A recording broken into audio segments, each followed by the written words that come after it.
మాదక ద్రవ్యాల వ్యతిరేక దినోత్సవం సందర్భంగా హైదరాబాద్లో 4 కోట్ల రూపాయల విలువ చేసే గంజాయిని ధ్వంసం చేశారు. పలు కేసుల్లో 1.5 కేజీల గంజాయిని స్వాధీనం చేసుకున్నారు రైల్వే పోలీసులు. సికింద్రాబాద్ అర్బన్లో 579 కేజీలు, సికింద్రాబాద్ రూరల్లో 98.68 కిలోలు, కాజీపేట డివిజన్లో 896.7 కిలోల గంజాయిని స్వాధీనం చేసుకున్నారు. ఈ మొత్తాన్ని రైల్వే అధికారుల సమక్షంలో ధ్వంసం చేశారు అధికారులు.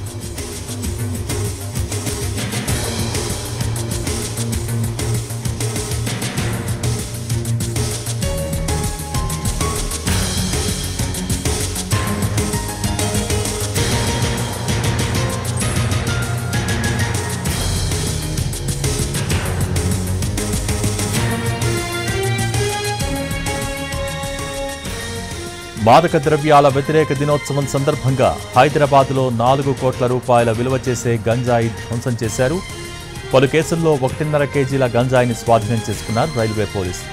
సికింద్రాబాద్ అర్బన్లో 579 కేజీలు, సికింద్రాబాద్ రూరల్లో 98.68 కిలోలు, కాజీపేట డివిజన్లో 896.7 కిలోల గంజాయిని స్వాధీనం చేసుకున్నారు. ఈ మొత్తాన్ని రైల్వే అధికారుల సమక్షంలో ధ్వంసం చేశారు అధికారులు.